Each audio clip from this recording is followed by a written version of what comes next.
orientation, body orientation means how you get oriented to the body, how you find your way around the body. Like distal, is it proximal, medial, or lateral, anterior, posterior, which also is called ventral and dorsal. And the special terms, like there's a term specifically for the palm of the hand, which is volar. And there's a term specifically for the sole of the foot, which is plantar. You guys, please let me know if the screen starts to flicker. Sometimes that happens if I enlarge it too much, and that just means that I need to zoom out just a little bit. Okay, the planes of the body, those are the frontal or coronal plane, and then the sagittal or longitudinal or median plane, the horizontal or the transverse plane. You can see them over here. Planes can be pretty confusing to people because they use words in an abstract setting, like a sentence. They're just they don't mean very much. Like for the frontal plane, this big purple one, they'll say, what's the name of the plane that divides the body into anterior and posterior? Okay, it does do that, but the real purpose of the frontal plane is not to divide it into anterior and posterior. Like I might even think that's the sagittal plane, the red one here. However, the purpose of the plane is in its movement. Planes are defined by their movement. So the frontal plane really is defined by abduction and adduction, side flexion, lateral flexion. And then joint movements, we're going to go over all of these. We won't do them all every class. We'll cycle through them. So flexion, extension, abduction, supination, pronation, protraction, retraction, elevation, inversion, medial and lateral rotation. Special terms for the wrist, like radial deviation, which is also abduction, and we'll cover why it's called abduction. Circumduction, the difference between circumduction and other joints in terms of how other movements in terms of how the joints are built. And then there's always some links for you guys, some references for you guys to take a look at. Okay. Yeah, concentric and eccentric is the nature of contraction, and we'll look at that in the context of movement. So we're going to start with, believe it or not, we just reviewed planes and body orientation, and we didn't really do joint movements. We're going to start with, let's start with joints, because the joints can be a little confusing in terms of the structure, right? And they give us a lot of information in terms of how they move. So they actually help us to understand muscles better. Okay, let me just make sure that I am recording. Yeah, everything is happening. Great, give me just 1 second.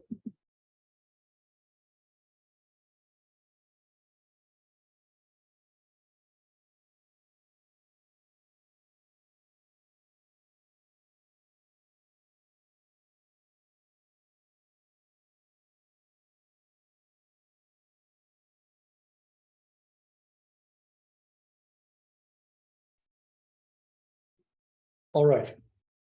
For both joints and for muscles, there's different ways to categorize the joints. So one way of categorizing them is by their structure, right? How they're built, what joins the bones together. Another way of categorizing the joints is by their type, which is to say by how they move, or their shape, what movement their shape permits. So it can be really confusing to learn, okay, there are fibrous joints, and those are also called synarthrotic, right? So there's 2 terms you have to learn: fibrous and synarthrotic, cartilaginous and amphiarthrotic, synovial and then diarthrotic.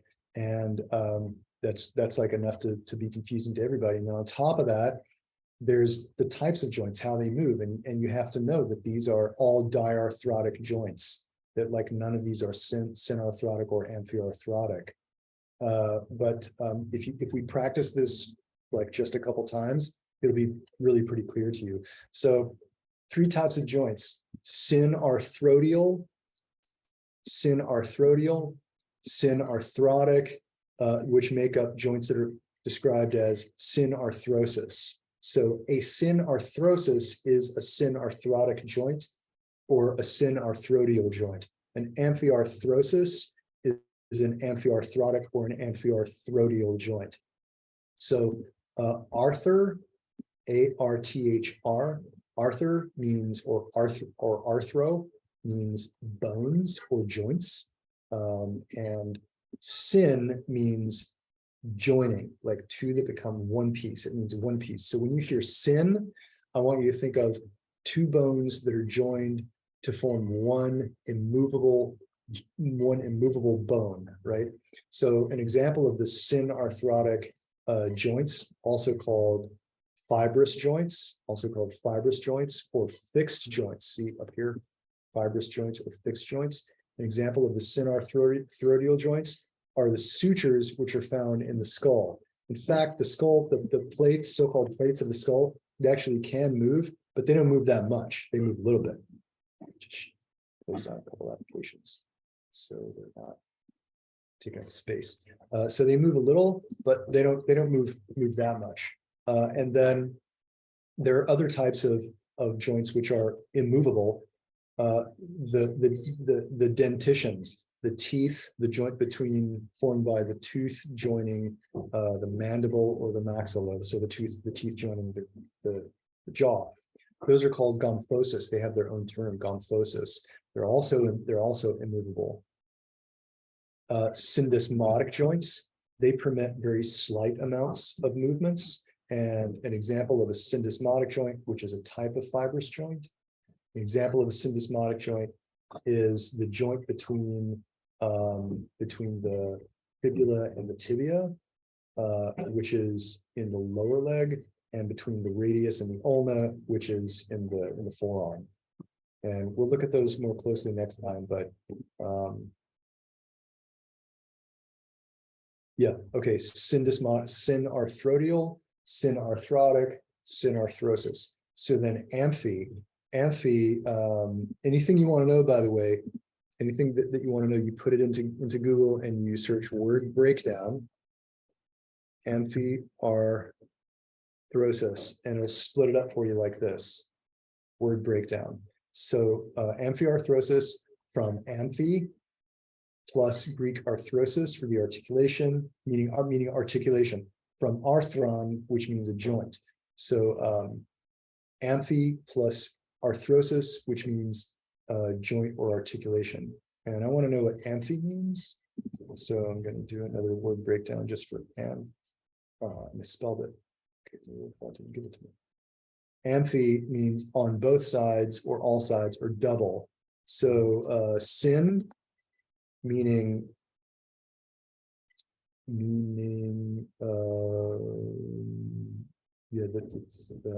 like synonym, meaning you could just regard that as meaning one, and then amphi as meaning both sides or all sides or double, meaning double. So syn means one, amphi means double, and di means two, like two separate, right? So one for syn, double for amphi, and then di actually means two separate.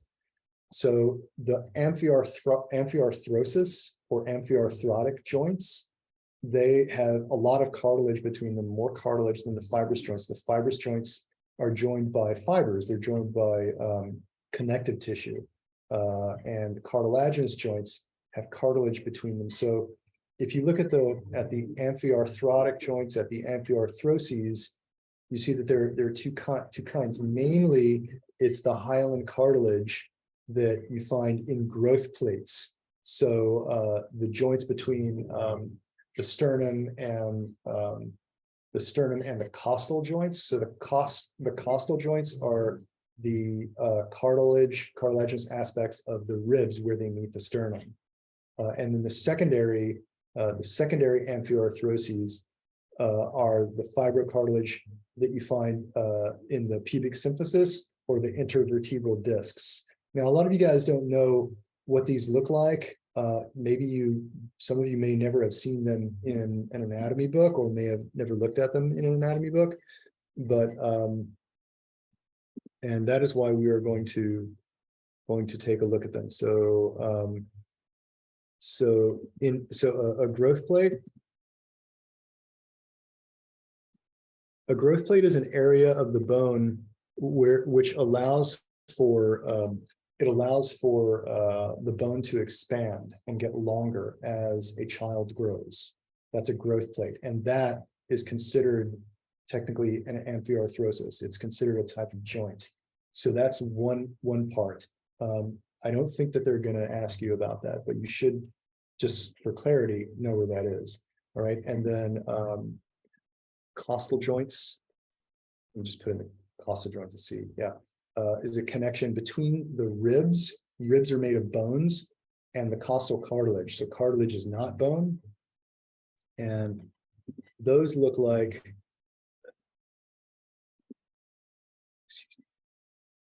Those look like this. So these are the ribs, which are kind of grayish, brownish, whitish, right? And then this kind of blue, gray, dark gray.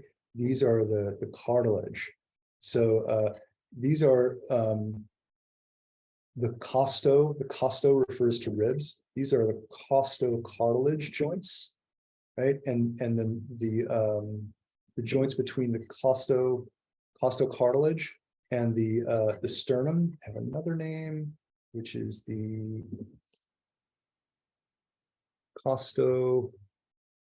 sternocostal joints. Sternocostal joints. So that's the joints between the sternum or the breastbone and the costal cartilage, the cartilage of the ribs.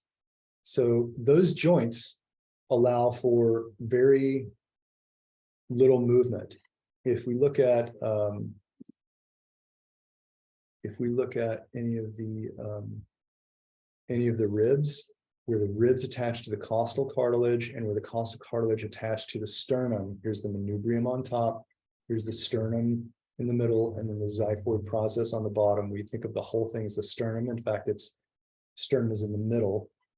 If we look at any of these joints, you can imagine how it would be advantageous to have a little bit of movement between each of these, even if there were no, wrestling or jujitsu or, older brothers who want to torture you.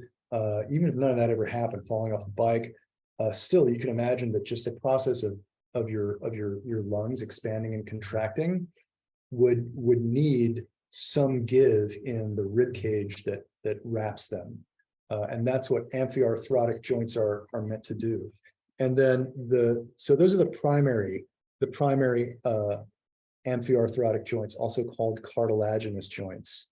Those are the primary ones. And then the secondary ones that also permit slight movement. I mean, by the way, it says it's immovable hyaline cartilage, for example, growth plates, first sternocostal joints.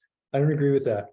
I think all the sternocostal joints and the costocartilage joints, which is like the joints between the ribs and the costal cartilage, that both of these two joints here on either side of the costal cartilage permit some movement. That has been my observation clinically. Like you can feel when those things slip out of place a little bit, but with experience. So it's not that these are immovable. No, they are not immovable. They're mostly immovable, but they're not immovable the way that fibrous joints are, the way that synarthrotic joints are. They permit some movement. There's a lot more movement in the secondary amphiarthrotic joints, the secondary cartilaginous joints. And those include the joints between the vertebra, vertebral joints. So actually I should be putting in the intervertebral joints, because that's really, there's more joints in the vertebrae than just the intervertebral joints. There's also the sternovertebral joints, no, the costovertebral joints. So if you look at any drawing of the vertebrae, you see the body of the vertebrae. I'm starting by getting us oriented, right? We always get oriented first. You start with the body of the vertebrae. On the back of the vertebrae is the spinous process, and the back surface of the body would be here. And then on the sides of the vertebrae are I'm sorry, I'm distracted. On the sides of the vertebrae are the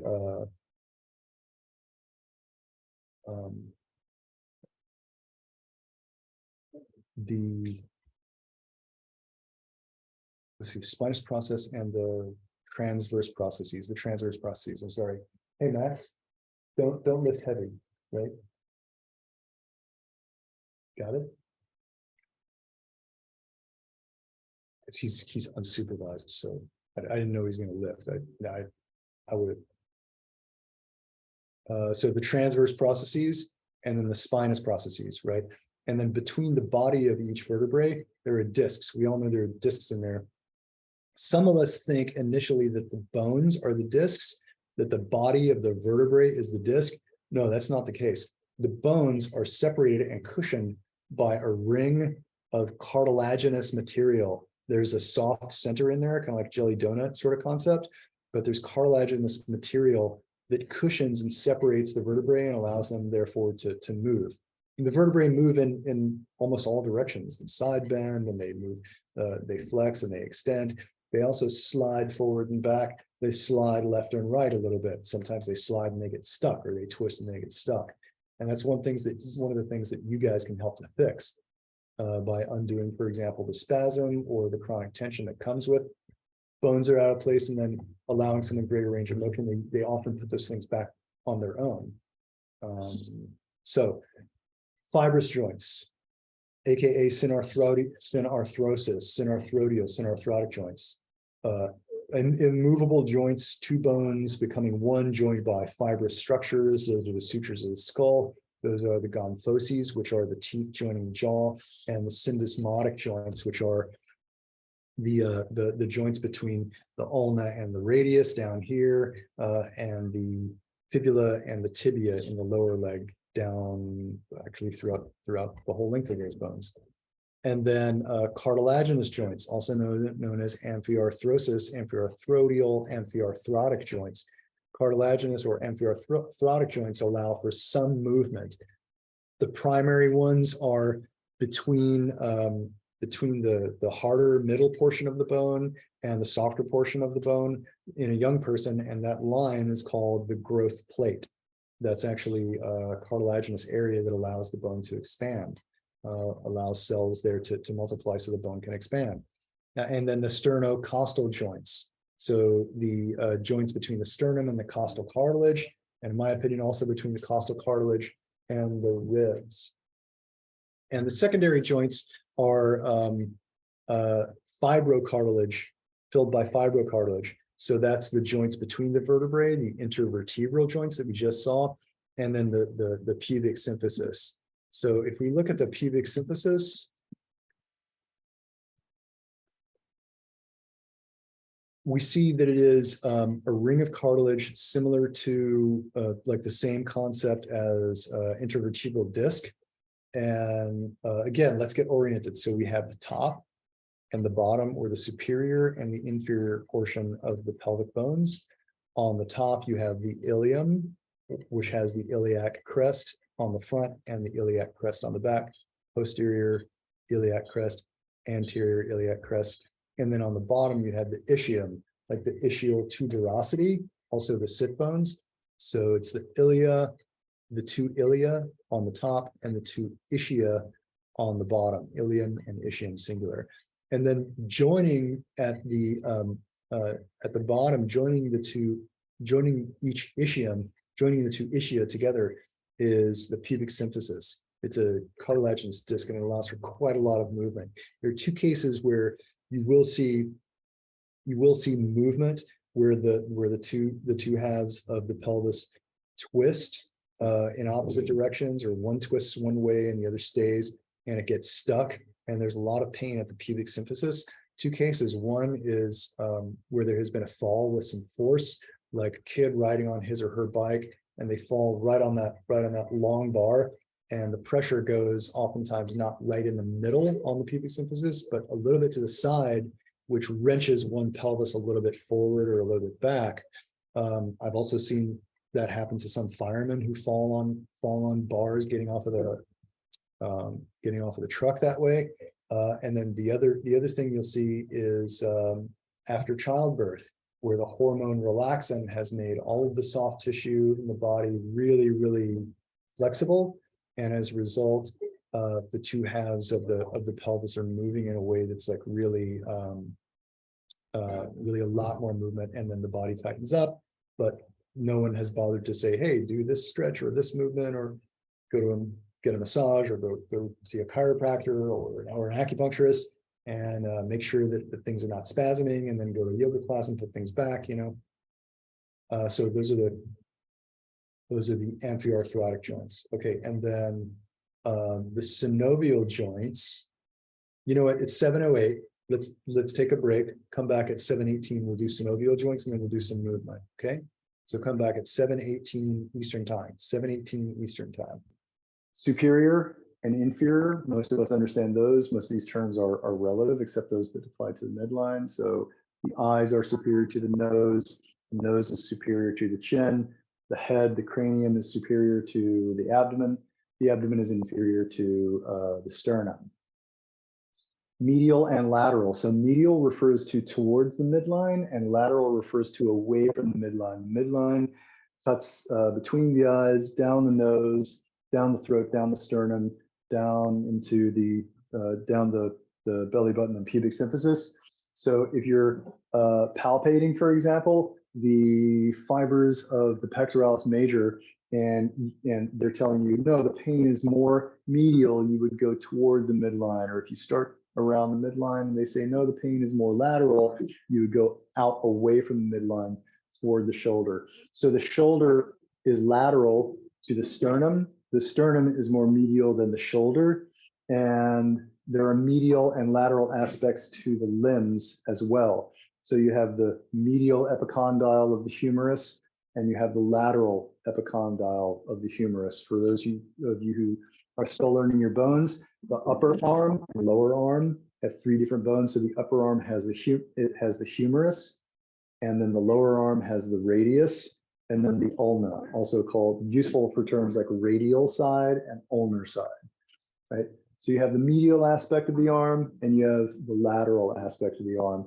On the back surface, it also would follow the midline. So you have the lateral aspect of the rib cage, or lateral aspect of the lat, and then you have the more medial aspect of the rib cage, or the more medial aspect of the latissimus dorsi. So lateral and medial. You also, for the shoulder blade, you would have the medial border of the shoulder blade, and then you would have the lateral border of the shoulder blade.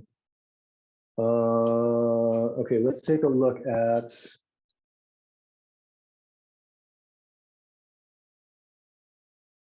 the pelvis and legs. So for the pelvis, I'm sorry, I don't always wear like dark colored pants, but for the pelvis, you have the medial aspect and you have the lateral aspect, right? So the ASIS is on the lateral aspect of the ilium.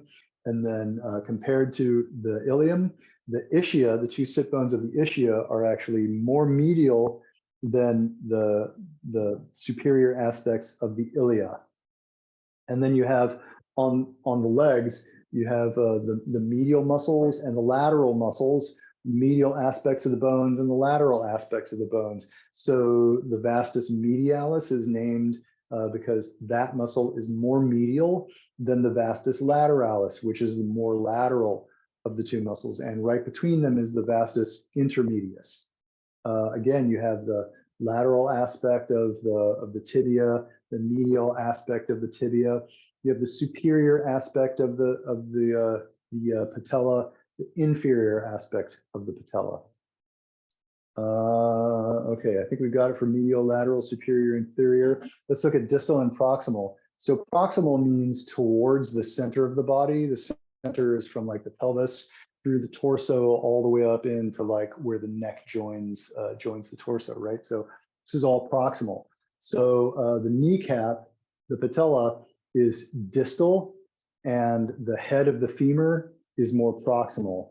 If you were to pick any spot on the IT band, you could use distal and proximal to describe that as well. So towards the kneecap would be the distal aspect of the IT band, more towards the head of the femur, would be the proximal aspect of the IT band.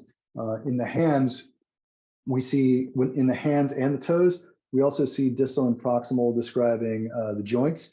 So each digit has 3 joints. It has the distal, which is on the end, and then it has the proximal, which is at the base, and then it has the intermediate, which is in the middle.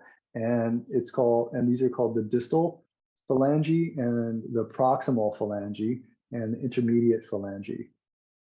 I think that may have been a little out of focus, I'm sorry. So anytime you see distal, proximal, medial, and lateral, know that those are all relative, right? So the belly is as proximal as you can get.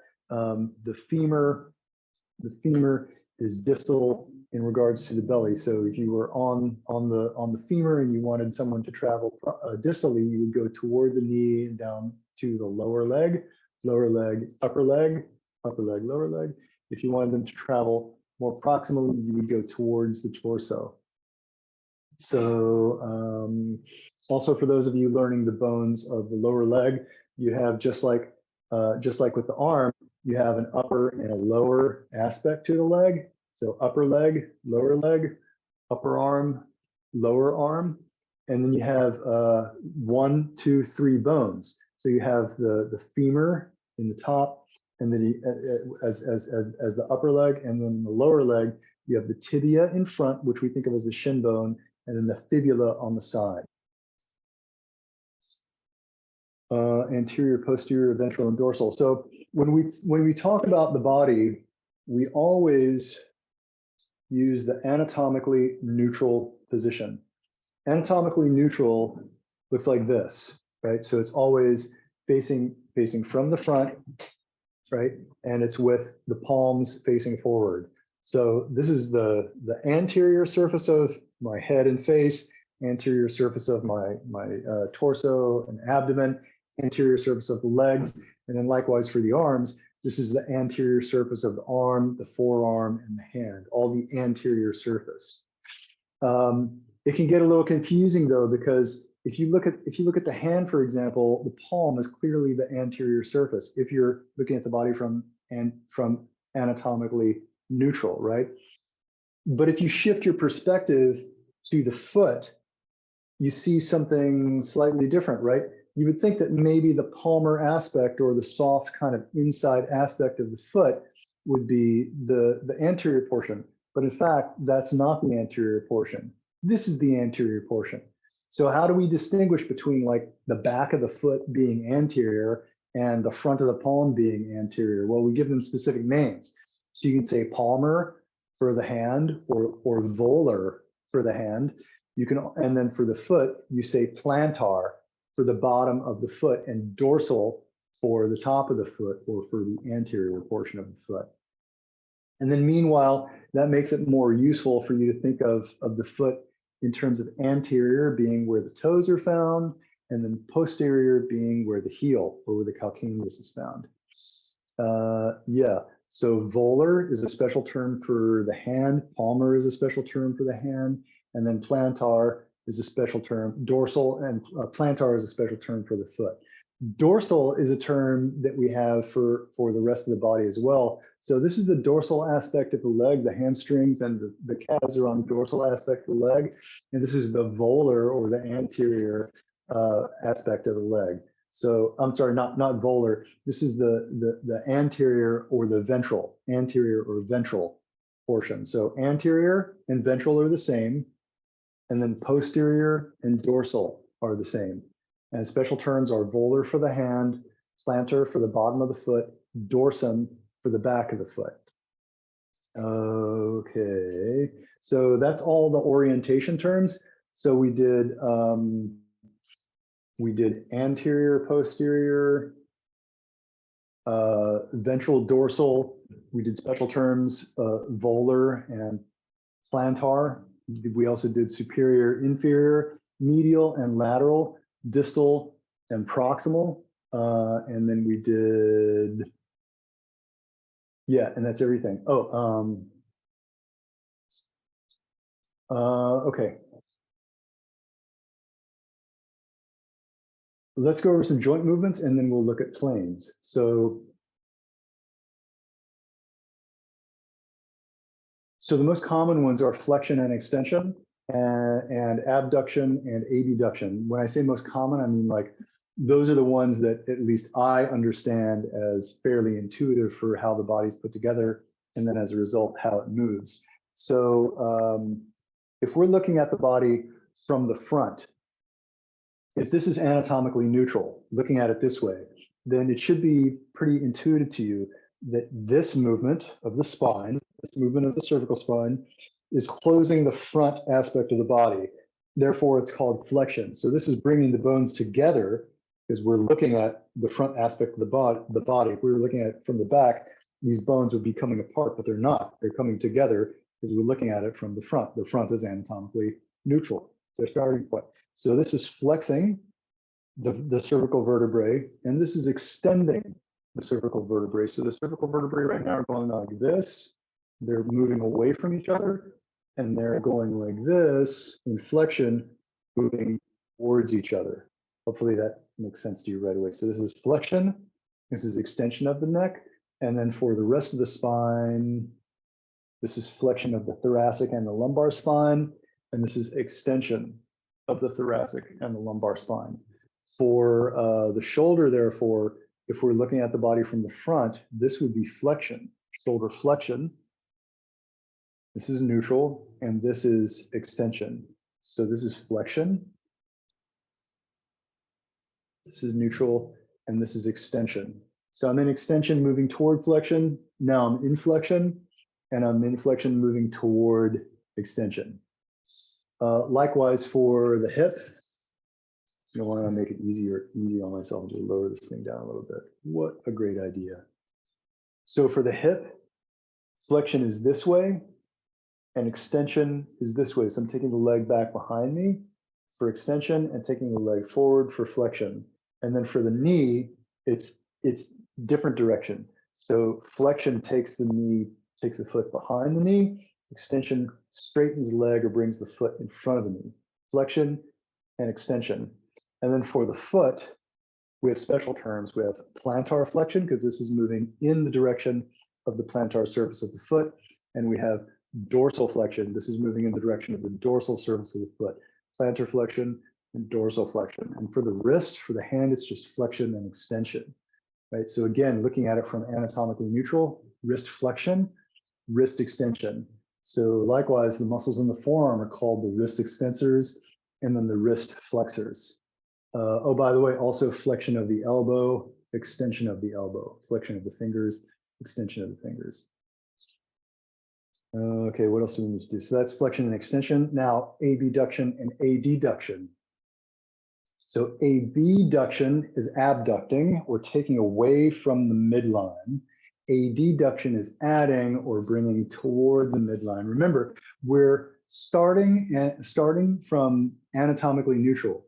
So if we're starting here to go toward the midline to adduct, we would move this way. Don't get confused thinking that, okay, I'm moving through abduction. And then when I get to, oh, I don't know, I'll just make it up like about here. If I go towards the crown of the head, that actually is adduction. No, it's not adding this way. That's just the end range of motion for abduction.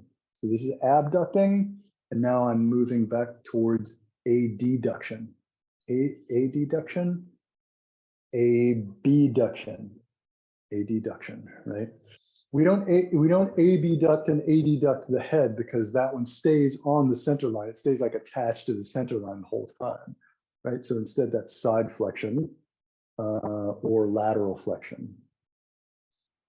The hip, however, the hip and leg, we do abduct and adduct those. So this is abduction and this is adduction. So anytime you bring the knees towards each other, if you, even lower, anytime you need to bring the knees towards each other, like if you give the instruction to squeeze the knees together, that is adducting, and to press the knees apart, that's abducting. That's abduction. And the movement is a little bit more strict than what I'm showing. The foot, if the foot can move, it makes it much more clear for abducting and adducting.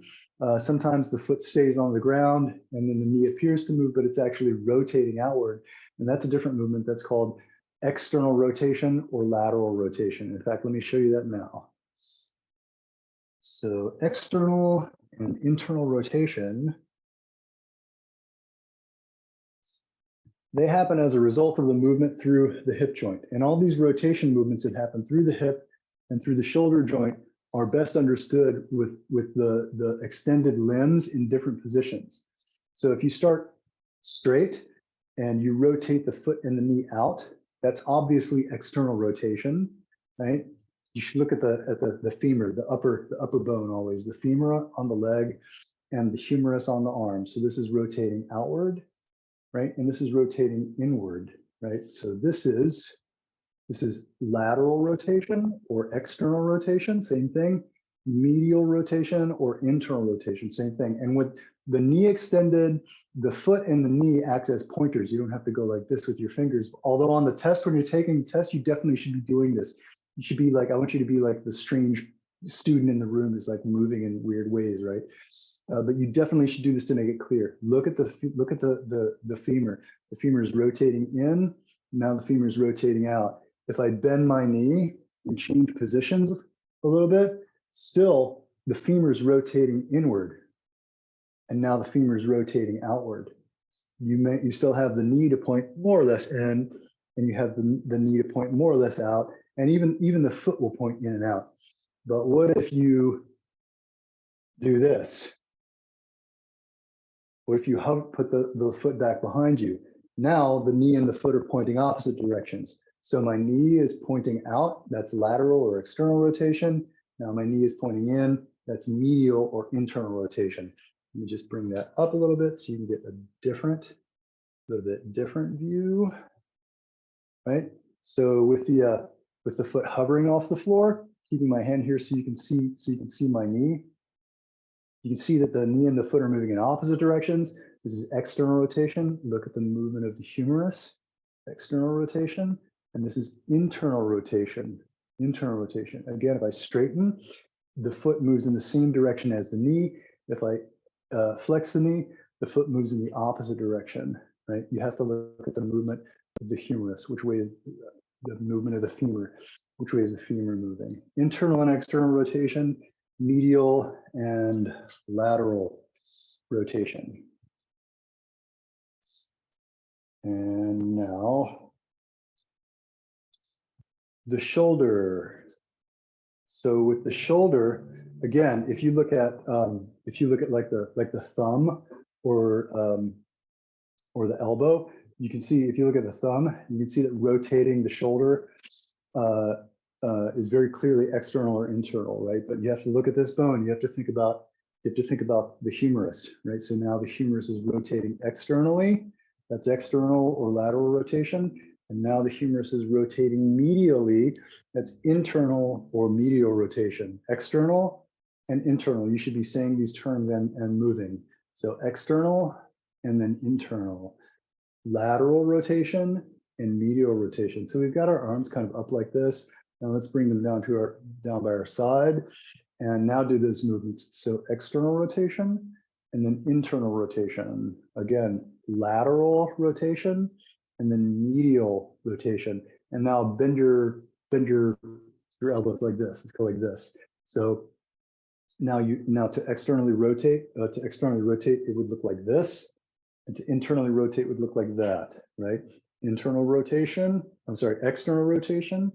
and then internal rotation, medial rotation, and then lateral rotation. Let's get a position that's going to be a little bit more likely they'll ask you. So keep your elbow by your side and then place your hand out, place your forearm at about 90 degrees, right? So think about the rotation, think about the movement of the humerus.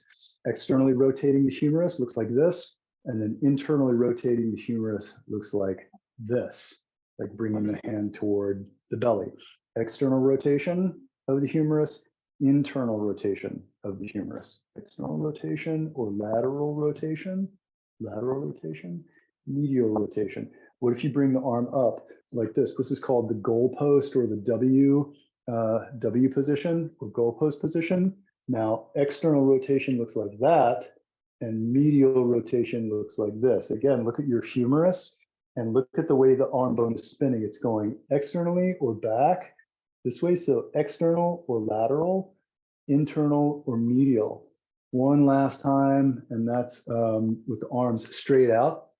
So now you're in kind of a Y position. And with this one, you can look at the hand, but definitely pay attention to the humerus. So my thumb is spinning back as my humerus is spinning back. That is lateral rotation. Now, as my humerus spins forward, the thumb spins forward. That's internal rotation, lateral rotation, and medial rotation.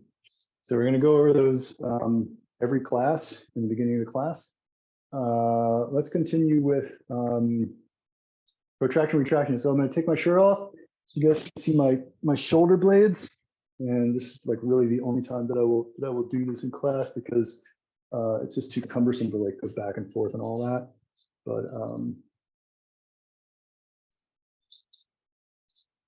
But for the shoulder blades, you will have to know these movements for sure. So for the shoulder blades, you have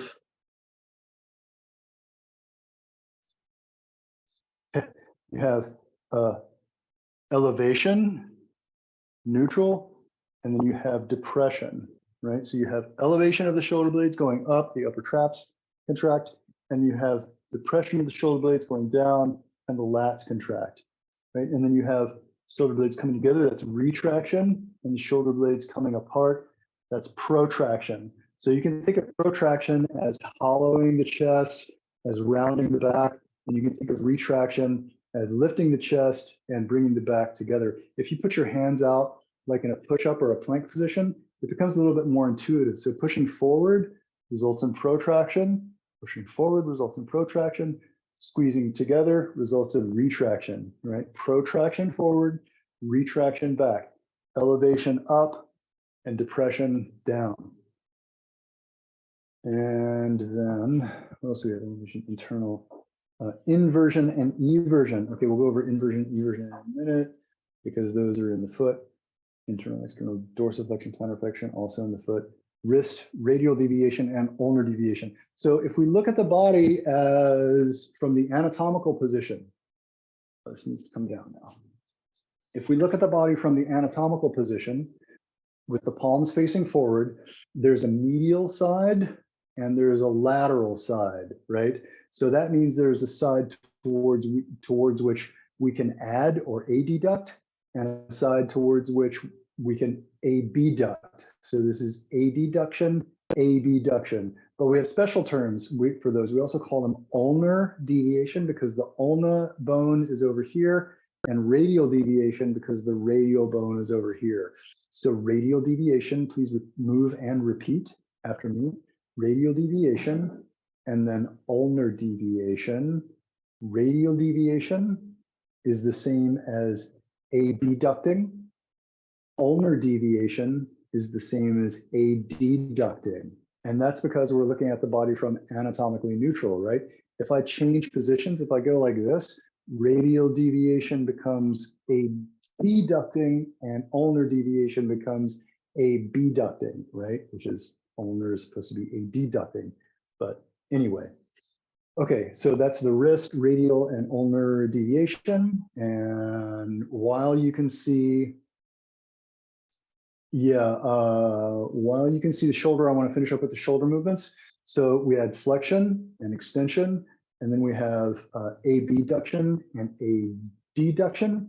We also have a horizontal movement, which is called horizontal abduction and horizontal adduction. So I'm horizontally adding to the midline. Here's my midline. Horizontally taking away from the midline, abducting away from the midline, right? And there's also, did I say horizontal? Yeah, horizontal abduction, horizontal adduction, and then there's diagonal. So diagonal abduction, diagonal adduction. Here's the midline. So I'm adding horizontally and I'm taking away horizontally. I'm adding horizontally toward the midline, and then I'm taking away horizontally away from the midline. So horizontal adduction, horizontal diagonal abduction, diagonal abduction, horizontal adduction, horizontal abduction. And then there's another joint movement, which involves the tip of the extremity moving in a larger circle than the base of the extremity, and that's called circumduction. So it looks like this, right? So this involves both adduction and abduction. It involves some extension and some flexion, right? Extension, flexion, right? So it's drawing a circle among those 4 points, right? And sometimes there's also some rotation, some internal, external rotation. So sometimes they will rotate like this, right? And it can involve, therefore, all the movements. And you can have circumduction at the shoulder, you can have circumduction at the wrist, you can have circumduction at the neck, or anywhere along the spine that you have free movement. You can have circumduction through the hip joint between the pelvis and the femur, and you can have circumduction through the lower limb at the hip joint, movements happening at the hip joint. You also can have circumduction through the circumduction through the ankle joint, right?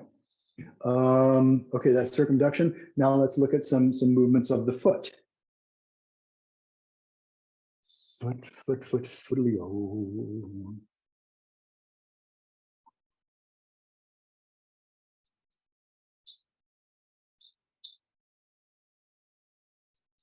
Foot. All right. So for the foot, our special terms are plantar flexion and dorsiflexion, right? So plantar flexion and dorsiflexion. And there's also, for the foot, so you know, there's also adduction. Here's the midline, right? Between my feet, there's adduction, and here's abduction, right? Abduction could also look like this. Adduction could look like that.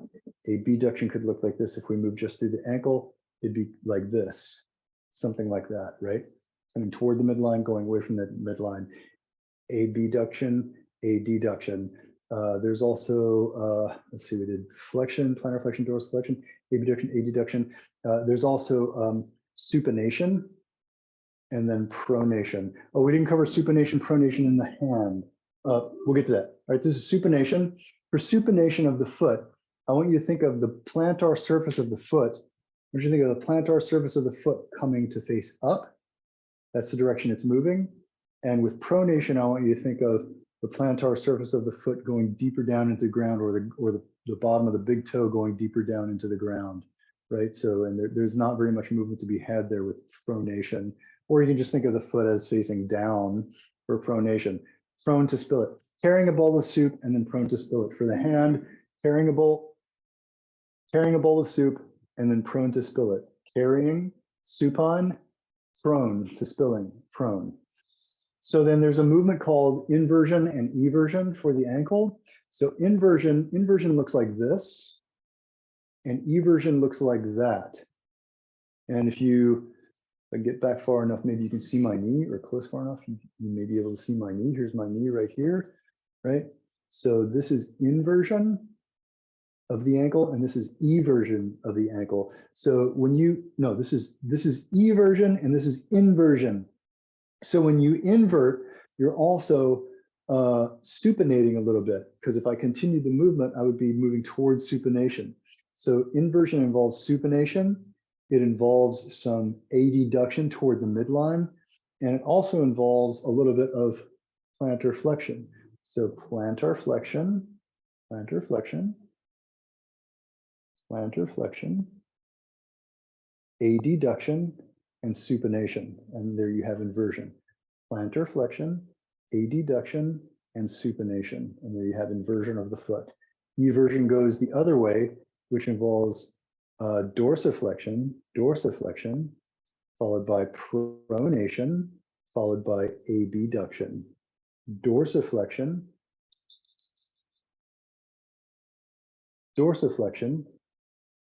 pronation, abduction, eversion. inversion. Okay, let me take a look at my turns and make sure that we covered everything. Inversion, medial, lateral, internal, external, dorsiflexion, plantar flexion, dorsiflexion, plantar flexion. Lateral flexion of the neck and spine, horizontal, abduction, diagonal, circumduction. Yep. Sound enough. That's everything. Okay, planes. Let's do the planes while we're down here. So right now we have a foot and a knee showing. If I flex the foot, I'm moving the leg back. If I extend, I'm moving it forward. So forward and back. This is the sagittal plane, flexion and extension of the knee, plantar flexion and dorsiflexion of the foot, plantar flexion and dorsiflexion of the foot. If I abduct and adduct, or if I abduct and adduct through the ankle, those are happening through the frontal or the coronal plane, the frontal or the coronal plane. It'll make a little bit more sense to you when I raise the camera up and you see it in the context of the rest of the body.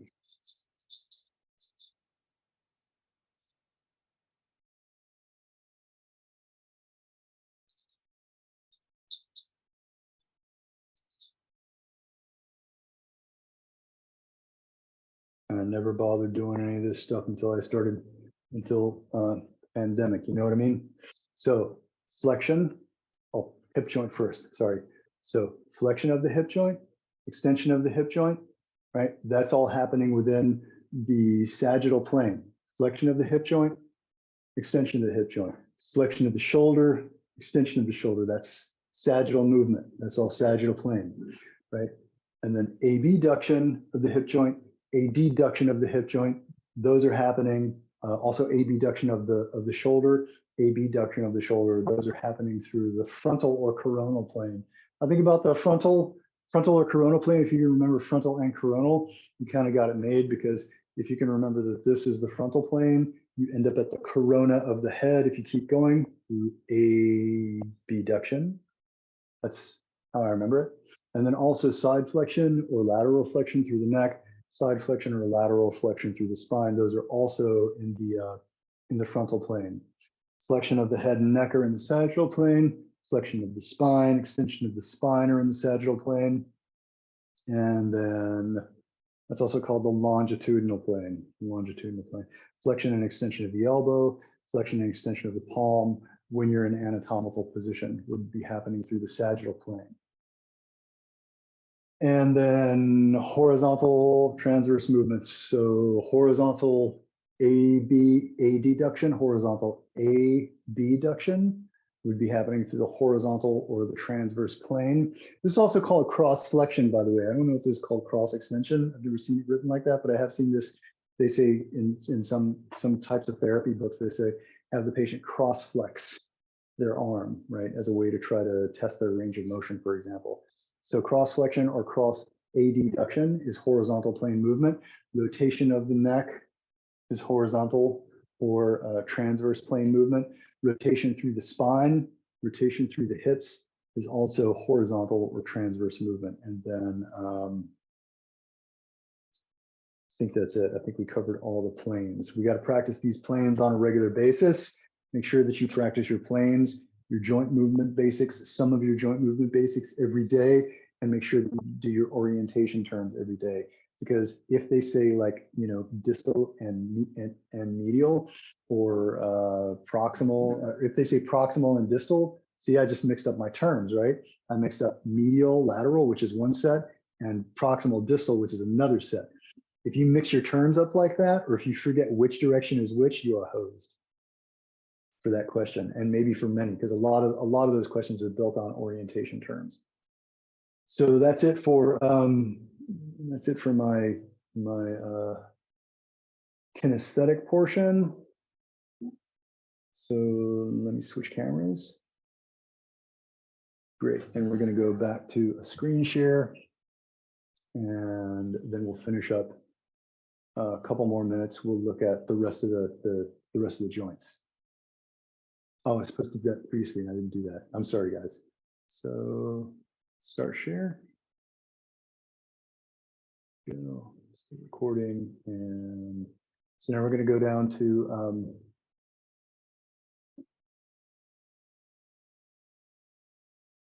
to this chart here, right? So we covered synarthrodial, amphiarthrodial, and now we're going to cover diarthrodial.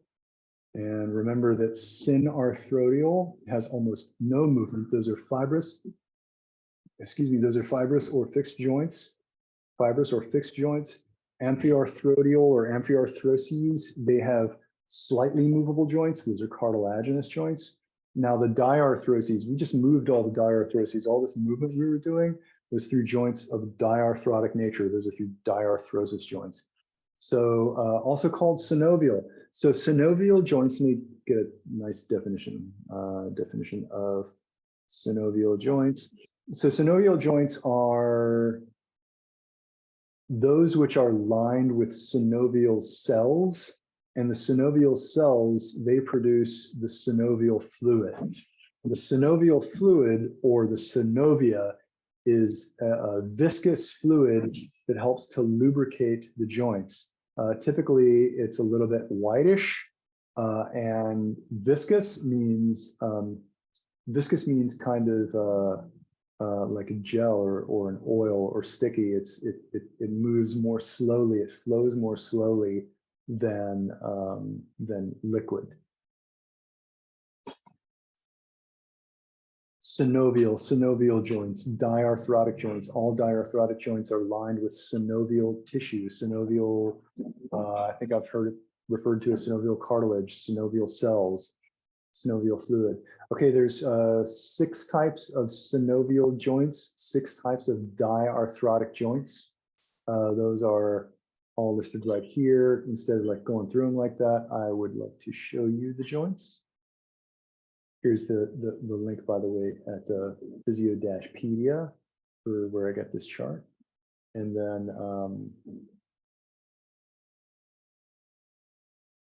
why did I put there?